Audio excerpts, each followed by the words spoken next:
नमस्कार दोस्तों, GPS online class में आपका स्वागत है।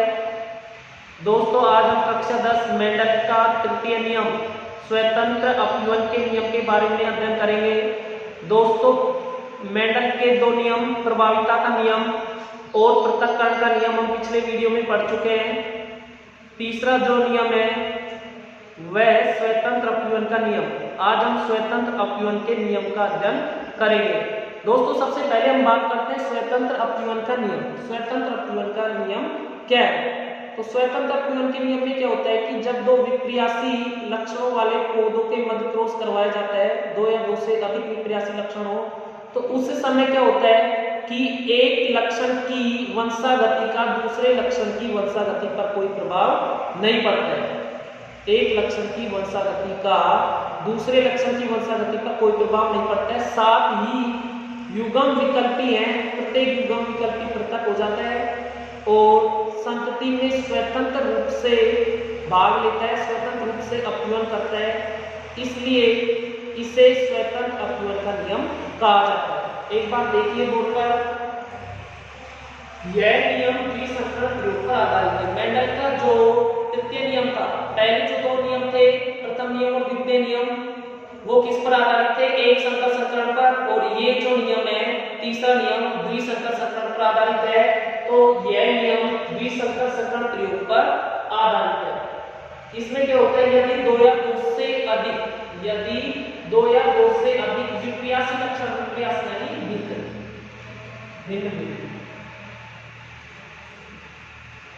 यदि दो या दो से अधिक विपर्यासी लक्षणों वाले पौधों में जब क्रॉस करवाया जाता है, क्या करवाया जाता है? क्रॉस करवाया जाता है, तो एक लक्षण की वंशागति का दूसरे लक्षण की वंशागति पर कोई प्रभाव नहीं पड़ता है। यानी जब एक लक्षण इसका नामकरण होता है, तो एक लक्षण में इसका नामकरण होने पर दूसरा लक्षण जब इसका नामकरण होता है तो उस पर कोई प्रभाव नहीं पड़ता, तो वंशागति पर कोई प्रभाव नहीं पड़ता है। अर्थात प्रत्येक युग्म विकल्पी केवल पृथक ही नहीं होते, जो युग्म विकल्प है वो एक दूसरे से क्या हो जाते हैं? पृथक हो जाते हैं। तो पृथक होने के साथ साथ पृथक जब होते हैं तो युग्म विकल्पी संतति के निर्माण में स्वतंत्र रूप से भाग लेते हैं। तो यहाँ क्या है, प्रत्येक युग्म विकल्पी केवल पृथक ही नहीं होता है, अपितु युग्म विकल्पी संतति निर्माण में स्वतंत्र रूप से भाग लेता है। कैसे भाग लेता है?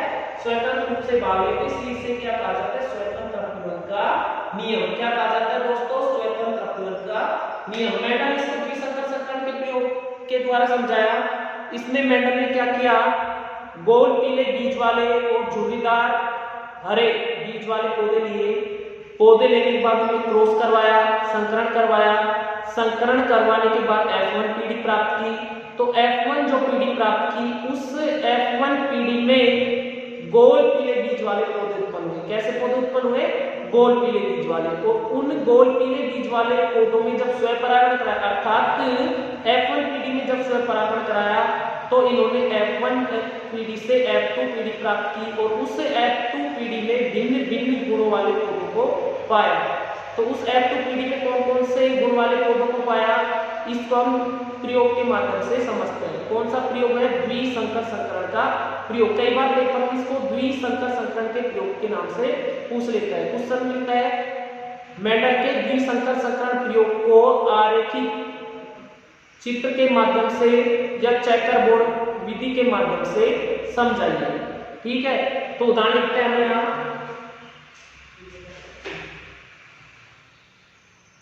उदाहरण में क्या लिखेंगे? यदि मटर के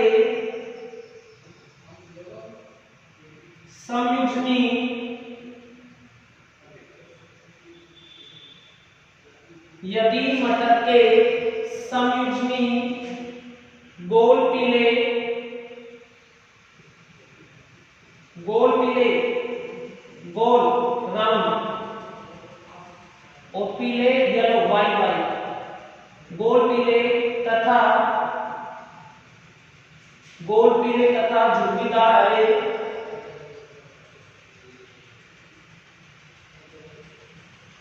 पौधों के मध्य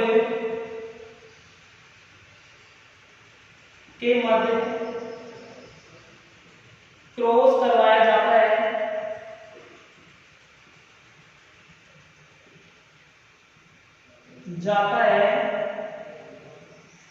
तो F1 पीडी में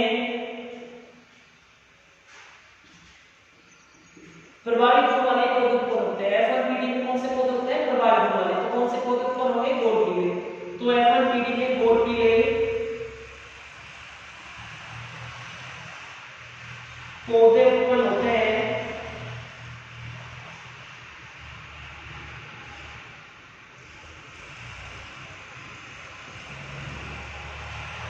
तथा जब F1 पीडी में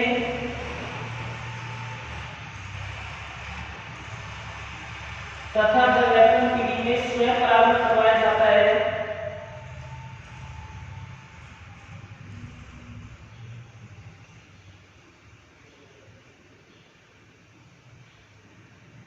F1 पीडी में क्या करवाया जाता है? स्वयं परागण करवाया जाता है तो F2 पीडी में निम्न गुण वाले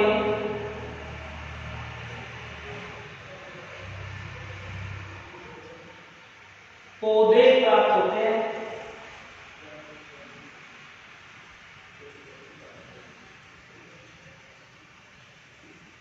ठीक है, एक बार देखिए ध्यान क्या है। यदि मटर के समयुग्मी गोल पीले को लिखा R R Y Y, capital R capital Y तथा झुर्रीदार हरे देखो किससे लिख देंगे? स्मॉल आर स्मॉल वाई से। ठीक है, दोनों को स्मॉल आर वाई से लिख देंगे। पौधों के मध्य क्रॉस करवाया जाता है तो F1 पीडी में, कौन सी पीडी में? F1 पीडी में गोल पीले बीज वाले पौधे उत्पन्न होते हैं। कैसे पौधे उत्पन्न होते हैं? गोल पीले पौधे उत्पन्न होते हैं तथा जब F1 पीडी में स्वयं परागण करवाया जाता है, क्या करवाया जाता है? F1 पीडी में स्वयं परागण करवाया जाता है तो F2 पीडी में निम्न गुण वाले पौधे प्राप्त होते हैं। एक बार ये देखिए किस किस में संकरण करवाया? गोल पीले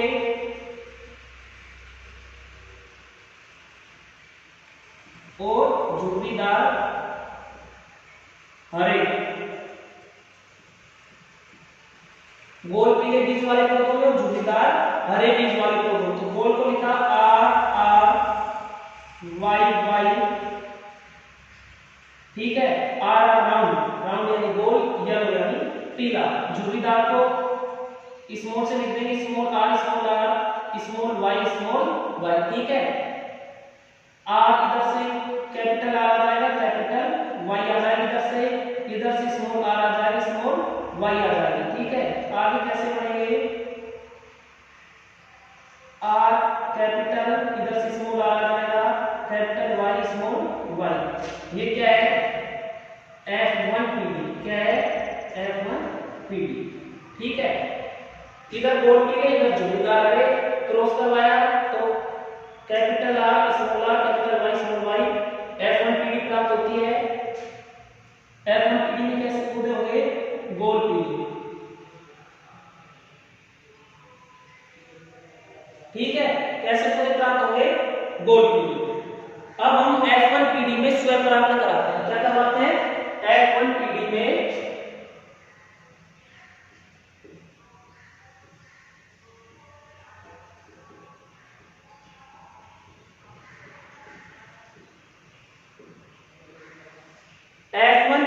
स्वयं परागण।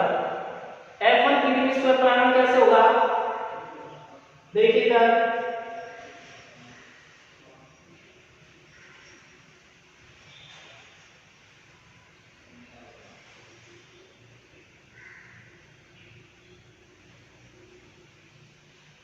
ठीक है, खाने बनाएंगे हम 1 2 3 4। 1 2 3 4 5 खाने बनाएंगे। 4 लाइन खींचते बीच में 1 2 3 4। इधर हम वही तरीका अपनाएंगे। 1 2 3 4, ठीक है। 1 2 3 4 5, इधर भी 5, 1 2 3 4 5, इधर भी 5। कितने खाने बनाएंगे टोटल? 25। कितने? 25, ठीक है। अब यह देखिए नरोट माता चिन्ह लगाएंगे। चिन्ह लगाने के बाद हम इसमें युग्मक सेट करते हैं। क्या सेट करते हैं? युग्मक। कैसे करेंगे? Capital R, capital R, small R, small R, ठीक है। दोनों आर कैपिटल, दोनों आर स्मॉल। कैपिटल आर के साथ capital Y, small Y, capital Y, small Y. यानी एक के साथ कैपिटल लिखेंगे, एक के साथ स्मॉल, एक के साथ कैपिटल, एक के साथ स्मॉल। सेम युग्मकों को इधर सेट कर रहे हैं। कैसे? Capital R capital Y, capital R small Y, small R capital Y, small R small Y, ठीक है। युग्मक सेट करने के बाद हम क्रॉस करवाएंगे, गुणा करेंगे आर से आर को, तो R capital Y capital, Y capital, ठीक है। आगे चलेंगे हम R capital Y capital, Y small. आगे चलेंगे आर से आर को गुणा करेंगे, आर कैपिटल। कैसा करें? आर से आर को गुणा किया, दोनों आर बढ़े, वाई से वाई को गुणा किया, दोनों वाई बढ़े। आर से आर को गुणा किया, दोनों आर बढ़े, वाई से वाई को किया, एक वाई बड़ा एक वाई छोटा। आगे देखते हैं आर से आर को गुणा करेंगे, एक आर बड़ा एक आर छोटा, दोनों वाई बड़े। आगे चलेंगे हम एक आर बड़ा, एक आर कैसा आएगा? बड़ा, एक आर छोटा, एक वाई बड़ा एक वाई छोटा, ठीक है। इधर चल इस आर से अब सेकंड जो खाना है हमारा उससे गुणा करेंगे ऊपर वालों को, तो R capital Y capital, Y small. दोनों आर कैपिटल हो जाएंगे, एक वाई कैपिटल हो जाएगा, एक वाई स्मॉल हो जाएगा। आगे चले दोनों आर कैपिटल, दोनों वाई स्मॉल, क्योंकि यहाँ भी स्मॉल वाई है, इधर स्मॉल वाई, तो दोनों वाई कैसे हो जाएंगी? स्मॉल। आगे चलेंगे एक आर कैपिटल, एक आर बड़ा जाएगा, एक आर छोटा, एक वाई बड़ा एक वाई छोटा, ठीक है। आगे चलते हैं एक आर बड़ा, ठीक है, और एक आर छोटा, दोनों वाई छोटे, ठीक। अब हम तीसरे खाने से ऊपर वाले को गुणा करेंगे, एक आर बड़ा एक आर छोटा, दोनों वाई बड़े। वापस करेंगे एक आर बड़ा एक आर छोटा, एक वाई बड़ा एक वाई छोटा, ठीक है। वापस करेंगे दोनों आर छोटे, ये आर भी छोटा ये आर, दोनों आर छोटे दोनों वाई बड़े, ठीक है। अब हम आगे करेंगे ये आर भी छोटा ये आर भी छोटा, एक वाई बड़ा एक वाई छोटा, ठीक है। अब चौथे खाने से करेंगे एक आर बड़ा एक आर छोटा, एक वाई बड़ा एक वाई छोटा। अब इस वाले करेंगे एक आर बड़ा एक आर छोटा, दोनों वाई छोटे, ठीक है। अब वापस करेंगे एक आर छोटा, इधर वाला भी छोटा इधर वाला, तो दोनों आर कैसे होगा? एक छोटे, दोनों आर छोटे, एक वाई बड़ा एक वाई छोटा। आगे चलेंगे दोनों आर छोटे दोनों वाई छोटे, ठीक है। अब देखिए लक्षण प्रारूप लिखना होता है, इसके बाद हमको लक्षण प्रारूप।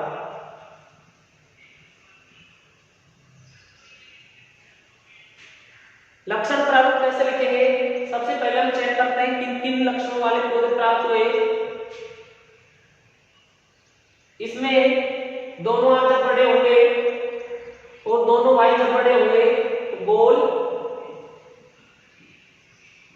पीला। इधर क्या होगा? दोनों आर बड़े हैं गोल, एक वाई बड़ा होगा एक वाई बड़ा है तब भी पीला ही होगा, तो गोल पीला। इधर चलते हैं दोनों आर में से एक आर बड़ा है दोनों वाई बड़े हैं तो गोल पीला। आगे चलेंगे गोल पीला, एक आर बड़ा है एक वाई बड़ा तो दोनों गोल पीले। आगे चलेंगे दोनों आर बड़े गोल, एक वाई बड़ा है तो पीला हो जाएगा। इधर दोनों आर बड़े गोल, लेकिन यहां ध्यान देने की बात है कि दोनों वाई छोटे हैं और जब दोनों y छोटे हो जाते हैं तो y है जो पीलेपन को दर्शाते हैं, इधर y हरेपन को दर्शाता है, तो इधर क्या जाएगा गोल हरा। ठीक है, कैसे हो जाएगा गोल हरा। इधर हम बात करते हैं गोल, एक आर बड़ा है एक y बड़ा है, गोल पीला। आगे हम चलते हैं, एक आर बड़ा है एक छोटा है तो गोल। ठीक है, लेकिन दोनों y छोटे हैं, कैसे है दोनों y छोटे, और जब दोनों y छोटे होते हैं उस परिस्थिति में कैसे हो जाएगा हरा। ठीक है, अब हम आगे चलते हैं, एक आर बड़ा है तो गोल, दोनों y बड़े पीला, एक आर बड़ा तो इधर एक y बड़ा तो भी गोल पीला ही होगा, क्योंकि ये F1PD का है। F1PD में एक आर बड़ा एक आर छोटा एक y बड़ा एक y छोटा तो गोल पीला। ठीक है, तो गोल पीला। इधर हम देखते हैं जब दोनों आर छोटे होते हैं उस परिस्थिति में होता है झुर्रीदार। कौन सा होता है झुर्रीदार, तो दोनों आर छोटे तो हो जाएगा झुर्रीदार, लेकिन y दोनों बड़े हैं और दोनों y जब बड़े होते हैं तो पीला, झुर्रीदार पीला। आगे हम चलते हैं, दोनों आर छोटे हैं, दोनों आर जब छोटे होते हैं तो झुर्रीदार। ठीक है, एक y बड़ा है तो झुर्रीदार पीला। आगे हम चलते हैं, एक आर बड़ा एक y बड़ा तो गोल पीला हो जाएगा। आगे हम चलते हैं, एक आर बड़ा एक आर छोटा है, आर बड़ा तो गोल हो गया, लेकिन दोनों y छोटा है तो हरा हो जाएगा। कैसा हो गया गोल हरा। इधर हम चलते हैं, ठीक है, दोनों हाथ छोटे हैं, तो जब दोनों हाथ छोटे होते हैं तो झुर्रीदार होता है। कैसा होगा झुर्रीदार, y एक बड़ा तो पीला। ठीक है, इधर हम चलते हैं, दोनों हाथ छोटे दोनों y छोटे, दोनों हाथ छोटे दोनों y छोटे होते हैं तो कैसे होता है झुर्रीदार हरा। तो ये कैसे हो जाएगा झुर्रीदार हरा। ठीक है, कैसे हो जाएगा झुर्रीदार हरा। अब हम इसके लक्षण प्रारूप लिखते हैं। सबसे पहले गोल पीले गोल पीले गोल पीले गोल पीले। ठीक है, तो गोल पीले चल रहा है तो गोल पीले,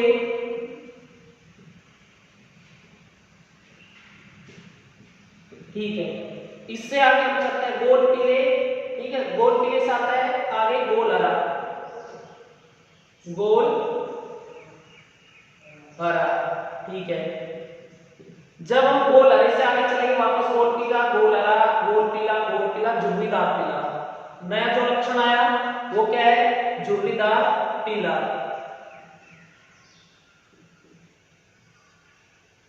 पीला, ठीक है, कैसा है झुर्रीदार पीला। आगे हम जब चलते हैं तो झुर्रीदार पीला, इसके बाद वापस झुर्रीदार पीला, फिर गोल पीला गोल हरा झुर्रीदार पीला। ये हमने तीनों लिख दिए, लास्ट जो बचा झुर्रीदार हरा, तो यहां लिख देंगे झुर्रीदार हरा।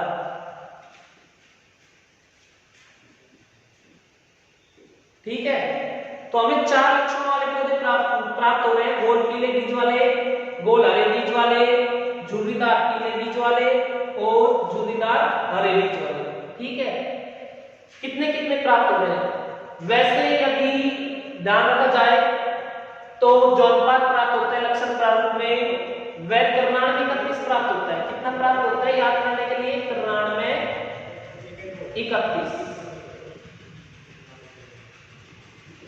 कैसा प्राप्त होता है 93 यदि हम गिनकर देखते हैं तो गोल पीला गिनेंगे हम 1 2 3, ठीक है, 4 5 6 7 8 और 9। कितने प्राप्त हुए 9। गोल पीले कितने प्राप्त हुए 9। अब हम बात करते हैं गोल हरे की। किसकी बात करते हैं गोल हरे की। गोल हरे कितने प्राप्त हुए। वैसे 93 होता है, 3 है या नहीं, गिन के देखते हैं। गोल हरे, गोल हरा 1, गोल हरा 2, ठीक है, और गोल हरा 3। अब हम बात करते हैं झुर्रीदार पीले की।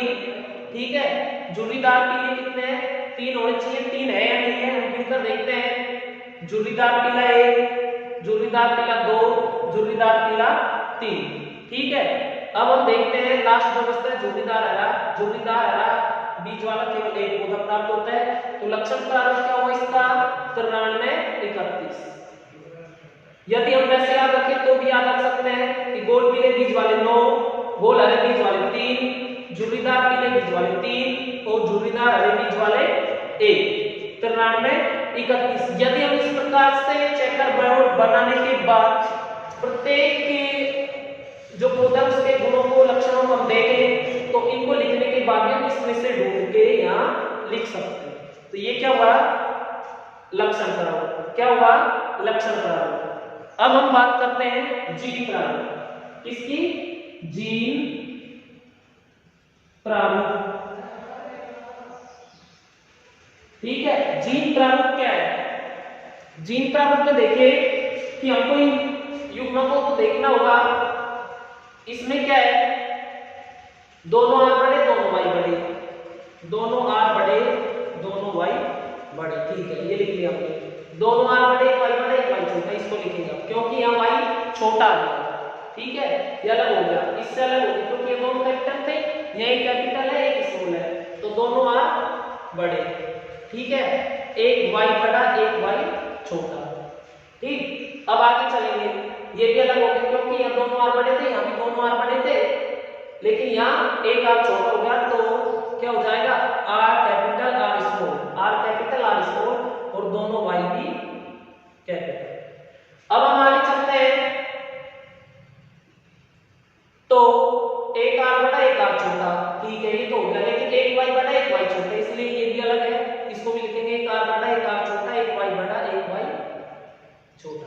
ठीक है, यहां तक हो गया। अब हम आगे चलते हैं, दोनों आर बड़े एक वाई बड़ा एक वाई छोटा, दोनों आर बड़े एक वाई बड़ा एक वाई छोटा लिख लिया हमने। आगे चलते हैं, दोनों आर बड़े दोनों वाई छोटे। क्या है, क्या इधर नहीं है, नहीं है तो हम ये लिखेंगे दोनों आर बड़े और दोनों वाई छोटे। ठीक है, यहां तक होगा। अब वापस हम चलेंगे, एक आर बड़ा एक आर छोटा, एक वाई बड़ा एक वाई छोटा, एक आर बड़ा एक आर छोटा, एक वाई बड़ा एक वाई छोटा। ठीक है, हो गया। अब हम आगे चलेंगे, एक आर बड़ा एक आर छोटा, एक आर बड़ा एक आर छोटा और दोनों वाई छोटे। क्या लिखेंगे, एक आर बड़ा एक आर छोटा, एक आर बड़ा एक आर छोटा, लेकिन वाई दोनों छोटे हैं, यहाँ हमारे दोनों बड़े हैं। ठीक है, एक आर छोटे एक आर बड़ा यहाँ, लेकिन यहाँ एक वाई बड़े एक वाई छोटा है, नहीं है, तो इसको लिखेंगे हम एक आर बड़ा एक आर छोटा दोनों वाई छोटे। यहां तक हो गया।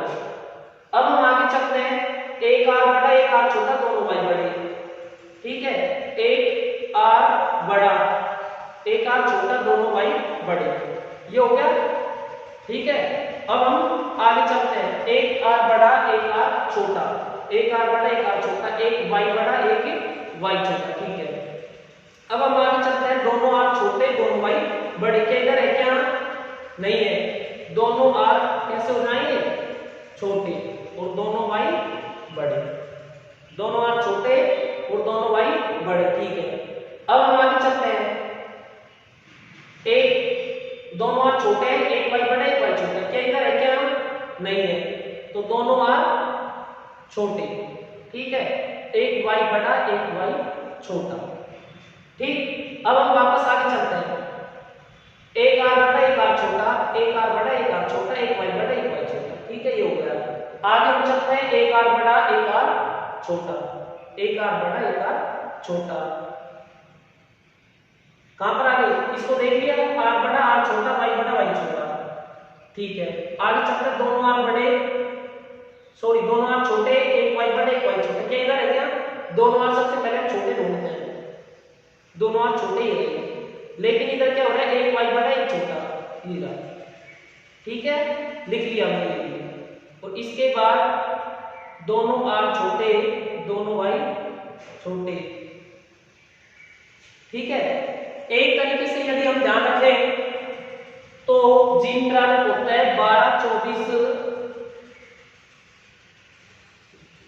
12 24 12 121 12 121, ये जीन प्रारूप होता है।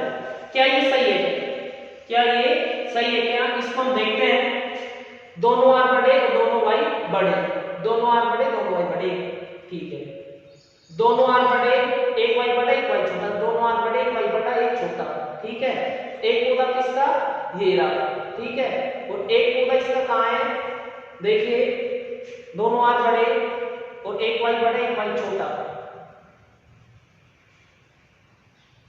ये रहा एक और दो। ठीक है, आगे हम चलते हैं, एक आर बड़ा एक आर छोटा एक वाई बड़ा एक दोनों वाई बड़े ये रहे, ठीक है, दो गए। अब एक आर बड़ा एक आर छोटा एक वाई बड़े एक वाई छोटा, तो ये कहाँ है 1 2 ठीक है 3 और ये 4 न्यू के सीधे, ठीक है। अब हम चलते हैं आगे, दोनों आर बड़े और दोनों वाई छोटे, दोनों आर बड़े दोनों वाई छोटे, एक ही है एक लिखिएगा। आगे हम चलते हैं, एक आर बड़ा एक आर छोटा दोनों वाई छोटे, एक तो ये रहा, ठीक है, और एक आ रहा ये रहा, ठीक है, तो कितने पौधे हुए 2। आगे हम चलते हैं, दोनों आर छोटे दोनों वाई बड़े, ये रहा, इसका एक ही पौधा है। अब हम आगे चलते हैं, दोनों आर बड़े एक वाई बड़े एक वाई छोटा, एक तो ये रहा इसका एक ये रहा, तो ये 2।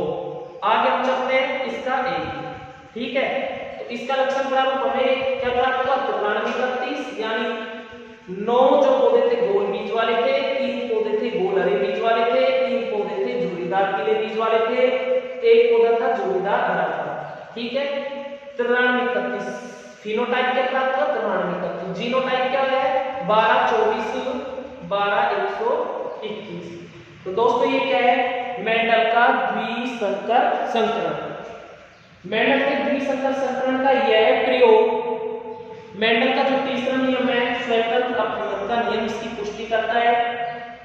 कई बार पेपर में क्वेश्चन आ जाता है कि मेंडल के क्या बोलते हैं इसको मेंडल का द्विसंकर संकरण प्रयोग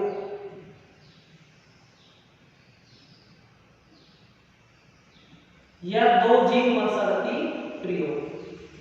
मेंडल का द्विसंकर संकरण प्रयोग पेपर में क्वेश्चन आता है मेंडल का द्विसंकर संकरण प्रयोग को चेकरबोर्ड विधि द्वारा समझाइए या आरेखित चित्र द्वारा, ये आरेखित चित्र है, आरेखित चित्र द्वारा समझाइए। तो हमको ये करना होगा, यदि वो ये कहता है कि मेंडल का तृतीय नियम क्या है तो हमें वो निरूपण लिखना होगा। यदि वो कहता है कि मेंडल के तृतीय नियम की प्रायोगिक पुष्टि कीजिए तो हमें मेंडल का नियम भी लिखना होगा, साथ साथ प्रयोग को भी समझाना होगा, ठीक है। तो 2-3 क्वेश्चन बनते हैं इसमें से। एक क्वेश्चन बनता है स्वतंत्र अपवर्तन का नियम, दूसरा क्वेश्चन बनता है कि मेंडल के द्विसंकर संकरण प्रयोग को समझाइए या 2 जीन वंशावली प्रयोग को समझाइए, या फिर तीसरा क्वेश्चन बनता है कि स्वतंत्र अपवर्तन के नियम मेंडल का जो तृतीय नियम है स्वतंत्र अपवर्तन का नियम उसको प्रयोग द्वारा समझाइए या उसकी प्रायोगिक पुष्टि कीजिए। तो हमें पूरा करना है, नियम पूछता है यहाँ तक करना है, द्विसंकर संकरण पूछता है तो यहाँ से वहां तक करना है, यदि वो पूछता है कि प्रायोगिक पुष्टि कीजिए तृतीय नियम की तो यहाँ से लेकर यहाँ तक करना है, ठीक है। अब दोस्तों हम बात करते हैं कि मेंडल ने जो नियम दिए थे उनका क्या महत्व है। तो मेंडल के नियमों का महत्व क्या है कि एक तो नियमों का महत्व मैं यहां कहता हूं नियमों का महत्व, मेंडल के नियमों का जो महत्व है वो क्या है, एक तो यह है कि प्रभावी जीन F1 पीढ़ी में अपनी अभिव्यक्ति दर्शाता है। कई बार ऐसे होता है कि 2 जीन होते हैं, एक जो जीन होता है वो लाभकारी होता है, एक घातक जीन होता है, और उस परिस्थिति में यदि लाभकारी जीन प्रभावी है तो F1 पीढ़ी में प्रकट होकर घातक जीन के गुण को या प्रभाव को दबा देता है। तो पहला तो क्या है प्रभावी जीन ही अपनी अभिव्यक्ति को प्रदर्शित करता है F1 पीढ़ी में। दूसरा जो महत्व है मेंडल के नियमों से जीन संकल्पना को बल मिलता है, जीन संकल्पना को बल मिलता है। तीसरा जो है उसमें क्या है कि लक्षणों की अभिव्यक्ति स्वतंत्र रूप से होती है या लक्षणों की वंशावली स्वतंत्र होती है। लक्षणों की वंशावली क्या होती है स्वतंत्र रूप से, नए गुण वाले जीव प्राप्त होते हैं, नए गुण वाले जीव पौधे या जंतु, ये प्राप्त हो जाता है। इसके साथ साथ ही प्रत्येक लक्षण का, प्रत्येक युग्म विकल्पी का संतति में अपना एक महत्व होता है। तो ये मेंडल के नियम से संबंधित महत्व है। दोस्तों, आज का हमारा ये वीडियो यही समाप्त होता है। यदि आपको हमारा यह वीडियो पसंद आया तो हमारे YouTube चैनल को सब्सक्राइब करना न भूलें। धन्यवाद।